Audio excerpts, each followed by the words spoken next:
Hello and welcome back to this edition of Bayou Time. Again, your host, Keith Whiteside, licensed clinical social worker with Charitable and Home Care. Very glad you're joining us. Whoever you may be joining us, we appreciate it. You always love having people on who don't just say they like to help. They just don't talk about helping. They go and help. Ricky Foss, one of those people. Very glad to have you here with us. Of course, Ricky is the founder of After the Mission and the owner of Trionator.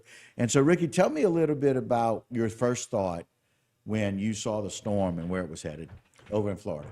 Everybody knows I did the bike ride last year. Right. The VFW in Florida got behind me more than anyone did. And during the bike ride while I was actually pedaling. We didn't get too much response from the ones in Louisiana, Mississippi. Right. Florida got behind me. Right. One of the posts that was the most supportive of me was down in Fort Myers on the beach. Mr. King Core, Right. Mr. Doug and the Commander Ralph there, they got behind me big time. When I got there, they got me a hotel room for a night. They fed me. They passed a hat. They raised around $1,300 for me to continue on the bike ride with my expenses and helping the veterans and the homeless camps with the backpacks and stuff.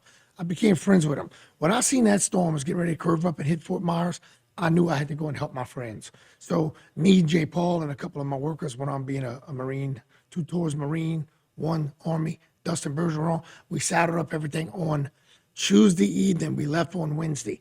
We was in Lake City riding the storm out, waiting. As soon as it stopped enough, we drove in while there was still high winds, driving down there to help them folks. And let's show a picture of the truck that y'all drove in on, because this is pretty unique about what you were able to do.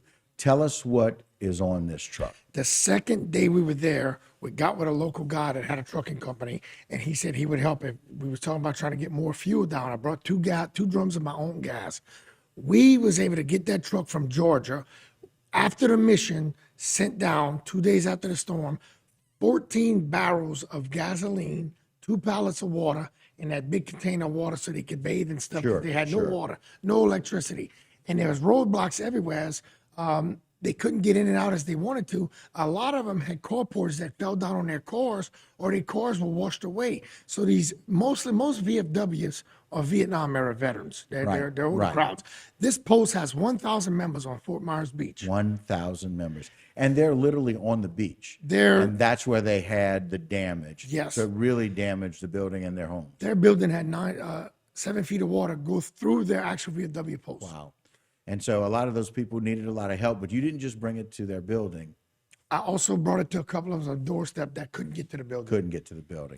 Couldn't get through. And that's the difference between people who say they want to help and people who pack up a That truck 18 and go wheeler help. didn't get there till 2 o'clock in the morning because of waiting on a hazmat paperwork. So Right. at 2 o'clock in the morning, after my guys cut trees all day, Jay Paul was one of them from Swamp People. Right. They were out there with me at 2 o'clock in the morning with my Bobcat. We had to drive an hour from Northport down there with the Bobcat because they had no way to get the barrels off the truck. So at 2 in the morning, we were out there offloading these barrels of gasoline. Huge barrels. So these veterans can have gasoline for the generators the next day. Wow, to be able to do things. So we know that you're always going to fight for your veterans. Your hat says it all. And so we appreciate that. More importantly, tell us about this event that's coming up.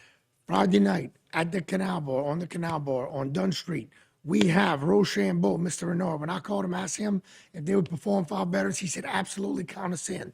Rochambeau plays from 5 until around 7:30. Okay. There's a $20 cover for that. That goes to the veterans. Right. None of this All is for goes to us. the veterans. Everything. 7:30, we have an auction with one of our biggest backers, DeZelle's Firearms, donated 4 guns. And at the moment, I believe Mr. Ed DeLorge is engraving them with some of our sayings, veterans first. One is too many. Our government fails our vets, we will not. Things like that we're putting on the guns.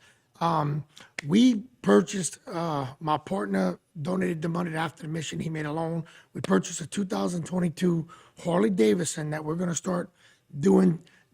For every $100 donation, you get a raffle ticket. Next year on Veterans Day, which we got a big surprise coming, we got a huge event because it's a Saturday. We're going to pull the ticket for that bike.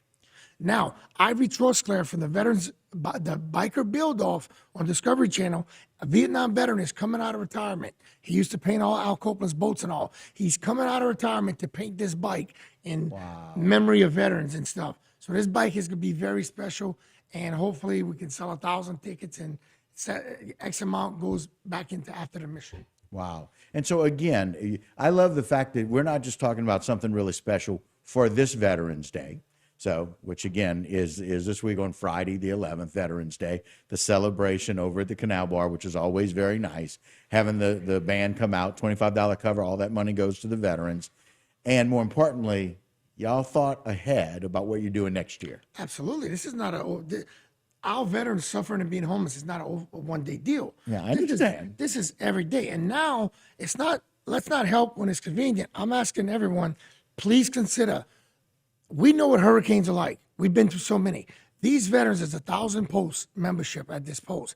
40% of them are displaced right now. Half of that has nothing to go back home to. They're gone, nothing. 70, Vietnam era, 70, 80 years old. These folks bought their houses. They thought they had a retirement. Everything that they had is gone now.